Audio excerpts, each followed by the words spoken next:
Hello friends, ಇವತ್ತಿನ ಸಂಚಿಕೆಯಲ್ಲಿ ಏನಾಯಿತು ಅಂತ ನೋಡ್ಕೊಂಡು ಬರೋಣ ಬನ್ನಿ. ನನ್ನ ಮನೇಲೇ ಇದ್ದು ನನ್ನ ಬೆನ್ನಿಗೆ ಚೂರಿ ಹಾಕೋಕ್ಕೆ ಹೊರಟಿರೋ ಆ ಪಾಪಿ ತಾನಾಗೆ ಮುಂದೆ ಬಂದರೆ ಒಳ್ಳೆಯದು, ಮುಂದೆ ಬಾ ಅಂತ ಕೂಗ್ತಾರೆ ಕಲ್ಯಾಣಿ. ದಾಮಿನಿ ಮುಂದೆ ಬಂದು, ಯಾಕೆ ಹಾಗೆ ಶಾಕ್ ಆಗಿ ನಿಂತ್ಬಿಟ್ಟೆ? ನಿನ್ನ ಬಣ್ಣ ಬದಲಾಯಿತು ಅಂತನಾ? ನೀನು ಈ ರೀತಿ ಆಡಿಬಿಟ್ರೆ ಈ ಕಲ್ಯಾಣಿಗೆ ಗೊತ್ತಾಗಲ್ಲ ಅಂದ್ಕೊಂಡ್ಬಿಟ್ಯಾ? ನಿನ್ನ ಈ ಮನೆಯಲ್ಲಿ ಮುರಿಯೋ ಬುದ್ಧಿ ಇನ್ನೊಬ್ಬರು ಜೀವ ತೆಗೆಯೋಕ್ಕೆ ಹೇಸೋಳಲ್ಲ ಅಂತ ನನಗೆ ಚೆನ್ನಾಗಿ ಗೊತ್ತು ಕಣೆ. ನೋಡು, ಈ ಕಲ್ಯಾಣಿ ಮುಂದೆ ಈ ಮೋಸ ಕಪಟ ಯಾವುದು ನಡೆಯಲ್ಲ. ನಾನು ನನ್ನ ಸೊಸೆ ಮಗನನ್ನೇ ಬಿಡಲಿಲ್ಲ, ಇನ್ನು ನೀನು ಯಾವ ಲೆಕ್ಕ? ನಿನ್ನ ಬಿಟ್ಬಿಡ್ತೀನಾ ಅಂತ ಚಿಟಿಕೆ ಹೊಡೆದು ನನ್ನ ಜೊತೆ ಆಟ ಆಡೋರನ್ನು ಸುಮ್ಮನೆ ಬಿಡೋ ಮಾತೇ ಇಲ್ಲ ಅಂತಾರೆ ಕಲ್ಯಾಣಿ. ಅಂದರೆ ಅತ್ತೆಗೆ ದಾಮಿನಿನೇ ಈ ಕೆಲಸ ಮಾಡಿರೋದು ಅಂತ ಗೊತ್ತಾಗ್ಬಿಟ್ಟಿದ್ಯಾ ಅಂತ ಪ್ರೇಮ ಯೋಚನೆ ಮಾಡ್ತಾಳೆ. ದಾಮಿನಿನ ಆಚೆ ತಳ್ಳಿ ಸ್ನೇಹ ಮುಂದೆ ಬಂದು ಅವಳು ಕೆನ್ನೆಗೆ ಬಾರಿಸ್ತಾರೆ ಕಲ್ಯಾಣಿ. ನನ್ನ ಆರೋಗ್ಯ ಹಾಳಾಗೋದಕ್ಕೆ ನೀನೇ ಕಾರಣ. ಇಂಥ ಮನೆ ಹಾಳು ಬುದ್ಧಿ ನಿನ್ಗಲ್ದೆ ಇನ್ಯಾರಿಗೆ ಬರೋಕ್ಕೆ ಸಾಧ್ಯ? ಪ್ರೇಮನ ಬೆಟ್ಟದಿಂದ ತಳ್ಳಿ ಅವಳನ್ನು ಸಾಯಿಸೋಕೆ ನೋಡ್ದ ಅವಳು ನೀನು. ಪ್ರಾಣದ ಬೆಲೆ ನಿನಗೇನೇ ಗೊತ್ತು? ನಿನ್ನ ಬುದ್ಧಿ ಏನು ಅಂತ ನನಗೆ ಚೆನ್ನಾಗಿ ಗೊತ್ತಿತ್ತು. ಇವರೆಲ್ಲ ಹೇಳಿದರು ಅಂತ ನಿನಗೆ ಒಂದು ಅವಕಾಶ ಕೊಟ್ಟೆ, ಆದರೆ ನೀನು ನಿನ್ನ ಕೊಳಕು ಬುದ್ಧಿನ ತೋರಿಸ್ಬಿಟ್ಟಿಯಲ್ಲ. ಒಂದು ಹೆಣ್ಣಾಗಿ ಹುಟ್ಟಿ ಇಷ್ಟು ನೀಚಾಗಿ ಯೋಚನೆ ಮಾಡೋಕ್ಕೆ ಹೇಗೆ ಸಾಧ್ಯ? ನೋಡಿದ್ರ ಇವಳು ಬದಲಾಗಿದ್ದಾಳೆ ಅಂತ ಅಂದ್ಕೊಂಡ್ರಲ್ಲ, ಸಾಧ್ಯನೇ ಇಲ್ಲ. ಇವಳು ಬದಲಾಗೋಕ್ಕೆ ಸಾಧ್ಯನೇ ಇಲ್ಲ. ಯಾಕಂದರೆ ಇವಳು ಉಸಿರು ಒಳ್ಳೆ ಅಂತ ಸ್ನೇಹ ಕೆನ್ನೆಗೆ ಮತ್ತೆ ಬಾರಿಸ್ತಾರೆ ಕಲ್ಯಾಣಿ. ಅಂತ ನಂಬಿಕೆ ದ್ರೋಹಿನೇ ನೀನು ಅಂತ ದಾಮಿನಿನು ಸ್ನೇಹ ಕೆನ್ನೆಗೆ ಬಾರಿಸಿ, ನೀನು ಬದಲಾಗಿದೆಯಾ ಅಂತ ಹೇಳಿ ನಿನ್ನ ಪರವಾಗಿ ವಕಾಲತ್ತು ವಹಿಸಿ ನಿನ್ನನ್ನು ಮನೆಯಲ್ಲಿ ಇಟ್ಕೊಂಡಿದ್ದಕ್ಕೆ ದೊಡ್ಡ ಉಪಕಾರನೇ ಮಾಡಿದೆ.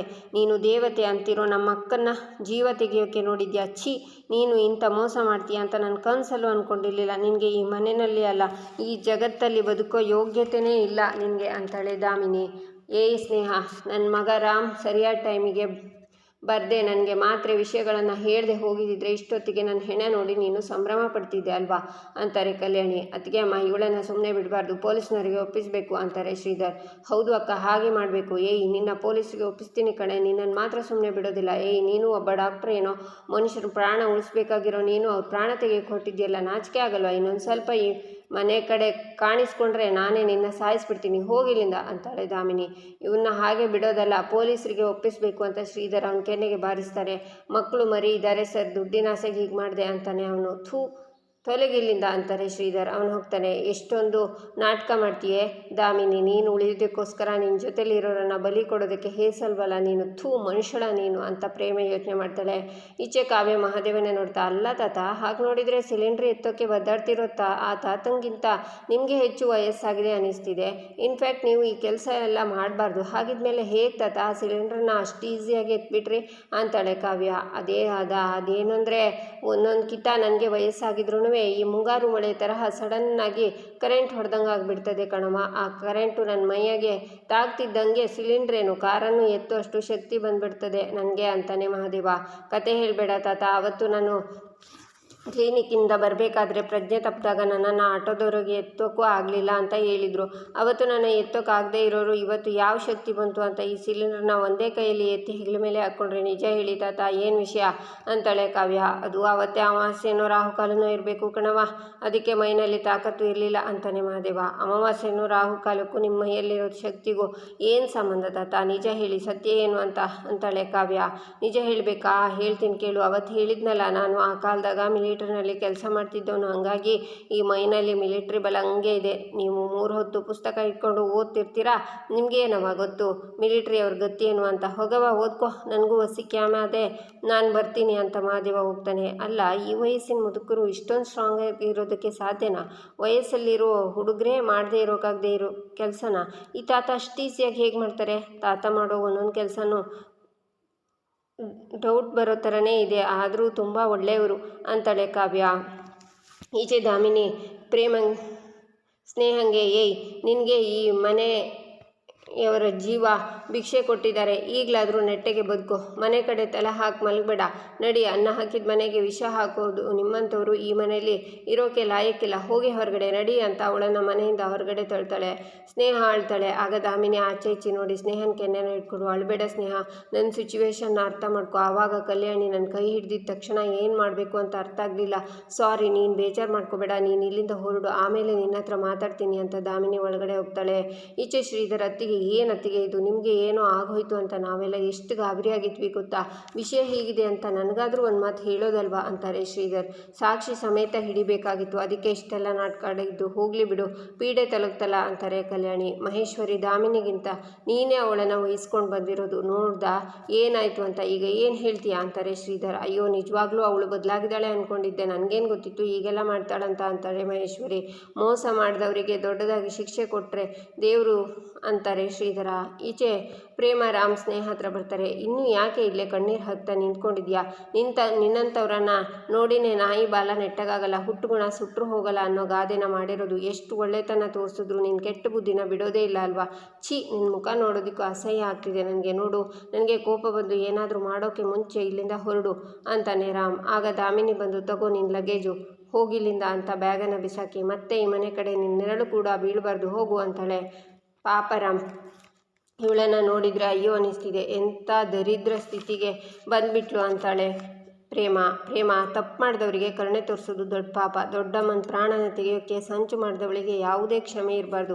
ಇವಳಿಗೆ ಈ ಶಿಕ್ಷೆ ಆಗಲೇಬೇಕಿತ್ತು ಅಂತಾನೆ ರಾಮ್. ಹೌದು ರಾಮ್, ನೀನು ಹೇಳಿದ್ದು ನಿಜನೇ. ಪಾಪಿಗಳಿಗೆ, ನಂಬಿಕೆ ದ್ರೋಹಿಗಳಿಗೆ ಯಾವತ್ತೂ ಕರುಣೆ ತೋರಿಸಬಾರ್ದು, ಅವರಿಗೆ ಶಿಕ್ಷೆ ಆಗಲೇಬೇಕು ಅಂತ ದಾಮಿನಿ ನೋಡ್ತಾ ಪ್ರೇಮ ಹೇಳ್ತಾಳೆ. ಏಯ್, ಇನ್ನೂ ಯಾಕೆ ಇಲ್ಲೇ ಕೂತಿದ್ಯಾ, ಎದ್ದೇಳು ಅಂತ ಸ್ನೇಹನ ಎಬ್ಸಿ, ತಗೋ ನಿನ್ನ ಬ್ಯಾಗು, ಹೊರಡು ಇಲ್ಲಿಂದ ಅಂತ ರಾಮ್ ಅವಳನ್ನು ತಳ್ತಾನೆ. ಅದೇನೇ ಆಗಿರಲಿ, ಕಲ್ಯಾಣಿ ಅತ್ತೆ ಪ್ರಾಣಕ್ಕೇನಾದರೂ ತೊಂದರೆ ಕೊಡೋದಕ್ಕೆ ಬಂದರೆ ನಾನು ಯಾರನ್ನು ಸುಮ್ಮನೆ ಬಿಡೋದಿಲ್ಲ ರಾಮ್, ಬಾ ಅಂತ ಪ್ರೇಮ ಹೋಗ್ತಾಳೆ. ಈಚೆ ಸ್ನೇಹ ದಾಮಿನಿ ಹತ್ರ ಜೋರಾಗಿ ಅಳ್ತಿರ್ತಾಳೆ. ಸ್ನೇಹ, ತುಂಬ ಪೆಟ್ಟಾಯ್ತ ಕಂದ, ನಿಜ ಹೇಳ್ತೀನಿ ಕಂದ, ನಾನು ಎತ್ತಾಡ್ಸಿರೋ ಮಗು ನೀನು. ನಿನ್ನನ್ನು ಹೊಡೆದೆ ಅಂತ ನನಗೂ ಎಷ್ಟು ಬೇಜಾರಾಯಿತು ಗೊತ್ತಾ. ಇಲ್ಲಿವರೆಗೂ ನಿನಗೆ ಹೊಡೆದಿರಲಿಲ್ಲ, ಒಂದು ಮಾತು ಬೈದಿರಲಿಲ್ಲ, ಆದರೆ ನಿನ್ನ ಮೇಲೆ ಕೈ ಮಾಡೋ ಹಾಗೆ ಮಾಡಿದ ಪಾಪಿಗಳು ಸ್ನೇಹ. ಆ ಕ್ಷಣದಲ್ಲಿ ನಾನು ನಿನಗೆ ಹೊಡಿಲಿಲ್ಲ ಅಂದಿದ್ದರೆ ಆ ಕಲ್ಯಾಣಿಗೆ ನನ್ನ ಮೇಲೆ ಅನುಮಾನ ಬರೋದು, ಅದಕ್ಕೆ ನಾನು ನಿನಗೆ ಹೊಡಿಲೇಬೇಕಾಯಿತು. ಬಿಡಲ್ಲ, ಅವ್ರು ಯಾರನ್ನು ಸುಮ್ಮನೆ ಬಿಡೋದಿಲ್ಲ ಅಂತಾಳೆ ದಾಮಿನಿ. ನಿಮ್ಮ ಪ್ಲ್ಯಾನ್ ಸಕ್ಸಸ್ ಮಾಡ್ಕೊಳ್ಳೋದಕ್ಕೋಸ್ಕರ ನನ್ನನ್ನು ಬಲಿ ಕೊಟ್ಬಿಟ್ರಲ್ಲ ಅತ್ತೆ. ಮನೆ ಪರ್ಮನೆಂಟಾಗಿ ಇನ್ಮೇಲೆ ನನಗೆ ಆ ಮನೆ ಬಾಗಿಲು ಮುಚ್ಚೋಯ್ತು ಅಷ್ಟೇ. ಅಲ್ಲದೆ ಅವ್ರ ಕೈನಲ್ಲಿ ಅಷ್ಟೆಲ್ಲ ಹೊಡೆಸ್ಕೊಂಡು ನನಗೆ ಎಷ್ಟು ಅವಮಾನ ಆಯಿತು ಗೊತ್ತಾ. ಸಾಲದೇ ಇರೋದಕ್ಕೆ ನಿಮ್ಮ ಕೈಯಾರೆ ಹೊಡೆದಿದ್ದು ಏಟು ಇನ್ನೂ ಉರಿತಾ ಇದೆ ಗೊತ್ತಾ ಅಂತ ಸ್ನೇಹ ಅಳ್ತಾಳೆ. ಸ್ನೇಹ, ಚಿಂತೆ ಮಾಡಬೇಡ, ನಿನ್ನ ನೋವಿನ ಪ್ರತಿಯೊಂದು ಕ್ಷಣಕ್ಕೂ ಬೆಲೆ ಇದೆ. ಇದಕ್ಕೆ 100ರಷ್ಟು ಅವ್ರುಗಳಿಗೆ ವೇಟ್ ಬೀಳುತ್ತೆ, ಇದಕ್ಕಿಂತ ಜಾಸ್ತಿ ನೋವಿನಿಂದ ನರಳುತ್ತಾರೆ ಅಂತಾಳೆ ದಾಮಿನಿ. ಅಲ್ಲ ಅತ್ತೆ, ನಾವೆಲ್ಲ ಅಷ್ಟು ಪ್ಲ್ಯಾನ್ ಮಾಡಿ ಸೋತಾಗ ನೀವು ನನ್ನ ಎಷ್ಟು ಆಡ್ಕೋತಿದ್ರಿ ಅಲ್ವಾ. ಆದರೆ ಪ್ರೇಮ ಏನು ಅಂತ ನಿಮಗೆ ಇವಾಗ ಅರ್ಥ ಆಗಿರಬೇಕು ಅಲ್ವಾ. ಶೀ ಈಸ್ ವೆರಿ ಬ್ರಿಲಿಯಂಟ್, ತುಂಬ ಇಂಟೆಲಿಜೆಂಟ್ ಕೂಡ. ಈ ಇಂಟೆಲಿಜೆನ್ಸ್ ಆಗಿ ಕ್ರಿಮಿನಲ್ ಬುದ್ಧಿ ಸೇರಿದರೆ ಈ ಪ್ರೇಮನ್ ತರಹದವರು ಉಟ್ಕೊಳ್ಳೋದು ಅತ್ತೆ. ನಾವು ಎಷ್ಟೆಲ್ಲ ಪ್ಲ್ಯಾನ್ ಮಾಡಿದ್ರು ಅದನ್ನೆಲ್ಲ ಉಲ್ಟಾ ಮಾಡಿ ನನ್ನನ್ನು ಮನೆಯಿಂದ ಆಚೆ ಹಾಕಿಸಿದ್ಲು ಅಂತಾಳೆ ಸ್ನೇಹ. ಆಗ ಅನಿವಾರ್ಯತೆಗೆ ನಿನಗೆ ಹೊಡೆದೆ, ಈಗ ನಿನ್ನ ಮಾತುಗಳಿಗೆ ಬಾರಿಸಬೇಕು ಅನ್ನಿಸ್ತಿದೆ. ಶತ್ರುಗಳನ್ನು ಯಾವತ್ತೂ ಹೊಗಳ್ಬಾರ್ದು. ಆ ಪ್ರೇಮ ಎಷ್ಟೇ ಇಂಟೆಲಿಜೆಂಟ್ ಆಗಿರಲಿ, ಕ್ರಿಮಿನಲ್ ಆಗಿರಲಿ, ಅವಳ ಮುಂದೆ ನಾನು ಸೋತಿದ್ದೀನಿ ಅಂತ ಯಾವತ್ತೂ ಅಂದ್ಕೋಬೇಡ ಅಂತಾಳೆ ದಾಮಿನಿ. ಸೋಲ್ದೆ ಇನ್ನೇನತ್ತೆ, ನನ್ನ ಆ ಕಲ್ಯಾಣಿ ಮನೆ ಒಳಗೆ ಸೇರಿಸೋದಕ್ಕೆ ನೀವು ಎಷ್ಟೆಲ್ಲ ಸರ್ಕಸ್ ಮಾಡಿದ್ರಿ. ಕೊನೆಗೆ ಏನಾಯಿತು, ನಿಮ್ಮ ಕಣ್ಣೆ ಎದುರುಗಡೆನೆ ನಿಮ್ಮ ಕೈಯಿಂದನೇ ನನ್ನನ್ನು ಮನೆಯಿಂದ ಆಚೆ ಹಾಕಿಸಿದ್ಲು ಅವಳು ಅಂತಾಳೆ ಸ್ನೇಹ. ಇದನ್ನು ಸೋಲು ಅಂತ ಒಪ್ಕೊಳ್ಳಲ್ಲ ಸ್ನೇಹ, ಇದು ನಿನಗೆ ಬಿದ್ದಿರೋ ಏಟಲ್ಲ, ಈ ದಾಮಿನಿಗೆ ಬಿದ್ದಿರೋ ಈ ಏಟಿಗೆ, ಈ ಅವಮಾನಕ್ಕೆ ಬಡ್ಡಿ ಸಮೇತ ಆ ಕಲ್ಯಾಣಿಗೆ ಪ್ರೇಮಗೆ ತಿರುಗಿಸಿ ಕೊಡಲಿಲ್ಲ ಅಂದರೆ ನನ್ನ ಹೆಸರು ದಾಮಿನಿನೇ ಅಲ್ಲ ಅಂತಾಳೆ ದಾಮಿನಿ. ಹೌದು ಅತ್ತೆ, ಪ್ರೇಮನ್ ಮಾತ್ರ ಸುಮ್ಮನೆ ಬಿಡಬೇಡಿ. ನಾನು ಈ ಸ್ಥಿತಿಗೆ ಬರೋದಕ್ಕೆ ಕಾರಣ ಅವಳೇನೆ, ಅವಳಿಂದನೇ ನಾನು ಆ ಮನೆಯಿಂದ ಆಚೆ ಬರಬೇಕಾಯ್ತು ಅಂತಾಳೆ ಸ್ನೇಹ. ನೋಡ್ತಾ ಇರು ಸ್ನೇಹ, ಅವರಿಬ್ಬರು ನರಳೋದನ್ನು ನಿನ್ನ ಕಣ್ಣಾರೆ ನೀನು ನೋಡ್ತೀಯ. ಇನ್ಮೇಲೆ ಮೈಂಡ್ ಗೇಮ್ ಸಾಕು, ಬ್ಲಡ್ ಗೇಮ್ ಶುರು ಆಗುತ್ತೆ ಅಂತಾಳೆ ದಾಮಿನಿ. ಈಚೆ ಶ್ರೀನಿವಾಸ್ ಫೋನಲ್ಲಿ, ಪ್ರೇಮ ಏನಮ್ಮ ಹೇಳ್ತಿದ್ಯಾ, ದಾಮಿನಿ ತನ್ನ ಮಗಳ ಥರ ಇರೋ ಸ್ನೇಹ ಕೆನ್ನೆಗೆ ಹೊಡೆದು ಮನೆಯಿಂದ ಆಚೆ ಹಾಕಿಬಿಟ್ಲಾ ಅಂತಾರೆ. ಹೌದು ಮಾವ, ಸದ್ಯಕ್ಕೆ ಸ್ನೇಹನ ಬಲಿ ಕೊಟ್ಟು ದಾಮಿನಿ ಪಾರಾಗಿದ್ದಾಳೆ. ಇನ್ನೊಂದು ಖುಷಿ ಏನಂದರೆ ನಮ್ಮ ಅತ್ತೆ ಅವ್ರ ಹಿಡಿತದಿಂದ ಸ್ವಲ್ಪ ಹೊರಗೆ ಬಂದಿದ್ದಾರೆ. ದಾಮಿನಿ ಆಟ ಇನ್ನು ಮುಂದೆ ನಡೆಯಲ್ಲ ಮಾವ, ನೋಡ್ತಾ ಇರಿ, ಅವಳು ಆದಷ್ಟು ಬೇಗ ಸೋಲ್ತಾಳೆ, ಆ ನಂಬಿಕೆ ಅಂತೂ ನನಗಿದೆ ಅಂತಾಳೆ ಪ್ರೇಮ. ನೋಡು ಪ್ರೇಮ, ಆದರೂ ಆ ದಾಮಿನಿ ಬಗ್ಗೆ ಎಚ್ಚರವಾಗಿರು. ಅವಳು ನರಿ ತರಹ ಕಚ್ಚಡ, ಅಷ್ಟು ಸಲೀಸಾಗಿ ಸೋಲನ್ನು ಒಪ್ಕೊಳ್ಳಲ್ಲ ಅವಳು ಅಂತಾರೆ ಶ್ರೀನಿವಾಸ್.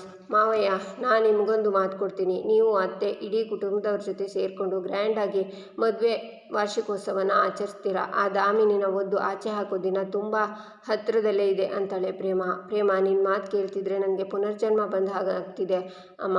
ಯಾವ ಜನ್ಮದ ಅದೃಷ್ಟನೋ ಏನು ನೀ ನನಗೆ ಸೊಸೆಯಾಗಿ ಸಿಕ್ಕಿರೋದು ಅಂತಾರೆ ಶ್ರೀನಿವಾಸ್.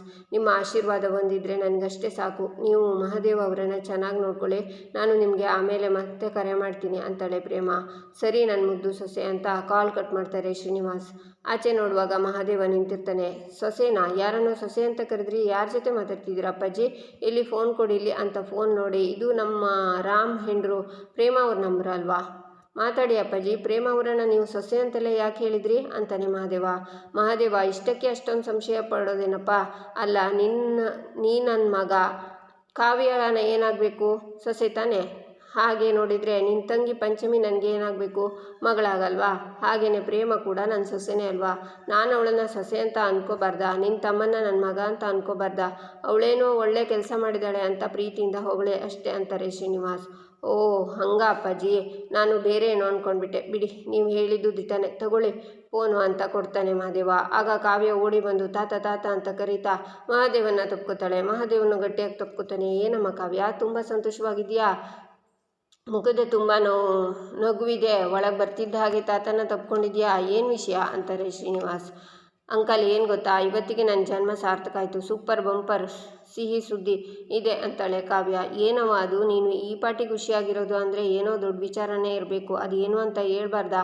ನಾವು ಖುಷಿ ಪಡ್ತೀವಿ ಅಂತಾನೆ ಮಹಾದೇವ. ತಾತ ಫೈನಲಿ ನನ್ನ ಕನಸು ನನಸಾಯಿತು. ನಾನು ಕಾಲೇಜಿಗೆ ಫಸ್ಟ್ ಬಂದಿದ್ದೀನಿ ತಾತ. ಅಷ್ಟೇ ಅಲ್ಲ ತಾತ, ಕಾಲೇಜಲ್ಲಿ ನನ್ನ ಅಚೀವ್ಮೆಂಟ್ಸ್ಗೋಸ್ಕರ ಅವಾರ್ಡ್ ಕೊಡ್ತಿದ್ದಾರೆ ಅಂತಾಳೆ ಕಾವ್ಯ. ಮುಖ ನೋಡ್ತಾ ನಿಂತಿದ್ಯಾ ಏನು? ಆ ಮಗು ಸಾಧನೆ ಮಾಡೈತೆ, ಚಪ್ಪಾಳೆ ಹೊಡಿ ಅಂತ ಮಹಾದೇವ ಕ್ಲಾಸ್ ಮಾಡ್ತಾ. ಬಹು ಖುಷಿ ಆಯಿತು. ಕೊನೆಗೂ ನೀನು ಅಂದ್ಕೊಂಡಿದ್ದನ್ನು ಸಾಧಿಸ್ಬಿಟ್ಟೆ ನೋಡು ಅಂತಾನೆ ಮಹಾದೇವ. ಮತ್ತು ಈ ಕಾವ್ಯ ಅಂದರೆ ಸುಮ್ಮನೆನಾ ಅಂತಾಳೆ ಕಾವ್ಯ ನಿಜವಾಗ್ಲೂ ತುಂಬ ಗ್ರೇಟ್ ಅಚೀವ್ಮೆಂಟ್ ಕಣವ. ನನಗೆ ತುಂಬ ಹೆಮ್ಮೆ ಅನ್ನಿಸ್ತಿದೆ ಅಂತಾರೆ ಶ್ರೀನಿವಾಸ್. ಅಷ್ಟೇ ಅಲ್ಲ ತಾತ, ನನಗೊಂದು ಗೋಲ್ಡನ್ ಅಪರ್ಚುನಿಟಿ ಸಿಕ್ಕಿದೆ. ನಮ್ಮ ದೇಶದ ಪ್ರಸಿದ್ಧ ಸೈಂಟಿಸ್ಟ್ ಜೊತೆ ರಿಸರ್ಚ್ ವರ್ಕ್ ಮಾಡೋ ಅವಕಾಶ ಸಿಕ್ಕಿದೆ. ನನ್ನ ಓದಿನ ಕನಸಿಗೆ ಇವತ್ತು ನಿಜವಾದ ಅರ್ಥ ಸಿಕ್ತು ತಾತ ಅಂತಾಳೆ ಕಾವ್ಯ. ಎಂಥ ವಿಷಯ ಹೇಳಿದೆ ಅಮ್ಮ ನೀನು. ಇದಕ್ಕಿಂತ ಖುಷಿ ವಿಷಯ ಬೇರೆ ಏನೋ ಬೇಕು? ನಿನ್ನ ಓದೋ ಕನಸನ್ನು ಭಗವಂತ ನನಸು ಮಾಡಿಬಿಟ್ಟ ತಾಯಿ. ತುಂಬ ಖುಷಿ ಆಯಿತು ತಾಯಿ ಅಂತ ಅಳ್ತಾನೆ ಮಹಾದೇವ. ತಾತ ನೀನು ಯಾಕೆ ಕಣ್ಣೀರು ಹಾಕ್ತಿದ್ದೀರಾ ಅಂತಾಳೆ ಕಾವ್ಯ. ಅದೇ ಸಾಧನೆ ಮಾಡಿಬಿಟ್ಟಲ್ಲವಾ, ಆ ಖುಷಿಗೆ ಒಸಿ ಆನಂದ ಬಾಷ್ಪ ಬರ್ತೈತೆ ಅಷ್ಟೇ ಅಂತಾನೆ ಮಹಾದೇವ. ನೀವು ಯಾಕೆ ನಮ್ಮ ಕುಟುಂಬದವರು ಆಗಿರಲಿಲ್ಲ ತಾತ? ನನ್ನ ಕುಟುಂಬ ನನ್ನ ಸಾಧನೆ ನೋಡಿ ಹೇಗೆ ಸಂಭ್ರಮ ಪಡಬೇಕು ಅಂತ ಅನ್ಕೋತಿದ್ನೋ, ನೀವು ಅಷ್ಟೇ ಖುಷಿ ಪಡ್ತಿದ್ದೀರಾ ಅಂತಾಳೆ ಕಾವ್ಯ. ಈಚೆ ಪ್ರೇಮ ಶ್ರೀಧರ್ ಹತ್ರ, ಮಾವ ಅತ್ತೆ ಹುಷಾರಾದರೆ ಹೆಜ್ಜೆ ನಮಸ್ಕಾರ ಒಳ್ಳೆ ಸೇವೆ ಮಾಡ್ತೀನಿ ಅಂತ ದೇವ್ರ ಹತ್ರ ಹರಕೆ ಹೊತ್ಕೊಂಡಿದ್ದೆ ಅಂತಾಳೆ. ಆ ದೇವರಿಗೆ ಕರುಣೆ ಅನ್ನೋದೇ ಬರ್ತಿಲ್ವಲ್ಲ ಅಂತಾರೆ ಶ್ರೀಧರ್. ಮತ್ತ್ಯಾಕೆ ಬಂದೆ ನಮ್ಮನೆಗೆ ಬರಬೇಡ ಅಂತ ಹೇಳಿದ್ದೆ ತಾನೆ? ನಮ್ಮನೆ ನೆಮ್ಮದಿನ ಹಾಳು ಮಾಡೋಕ್ಕೆ ಬಂದಿದ್ದಾಳೆ. ಇವಳಿಗೆ ನಾಚಿಕೆ ಮಾನ ಮರ್ಯಾದೆ ಎರಡೂ ಇಲ್ಲ. ಎಷ್ಟು ಹೊಗಳಿದ್ರು ಇಲ್ಲೇ ನಿಂತಿದ್ಯಲ್ಲ ತೊಲಗೆ ಅಂತ ತಳ್ತಾರೆ ಕಲ್ಯಾಣಿ. ಅತ್ತಿಗೆ ಅಂತ ಶ್ರೀಧರ್ ಪ್ರೇಮನ ಎತ್ತಕ್ಕೆ ಬರ್ತಾರೆ. ಮಹೇಶ್ವರಿನೂ ಪ್ರೇಮ ಕೈನ ಹಿಡ್ಕೋತಾರೆ. ಇಲ್ಲಿಗೆ ಈ ಸಂಚಿಕೆ ಮುಕ್ತಾಯವಾಗುತ್ತೆ. ಮುಂದಿನ ಸಂಚಿಕೆಗಾಗಿ ನಮ್ಮ ಚಾನಲನ್ನು ನೋಡಿ ಸಬ್ಸ್ಕ್ರೈಬ್ ಮಾಡಿ, ಲೈಕ್ ಮಾಡಿ, ಸಪೋರ್ಟ್ ಮಾಡೋದನ್ನು ಮರಿಬೇಡಿ.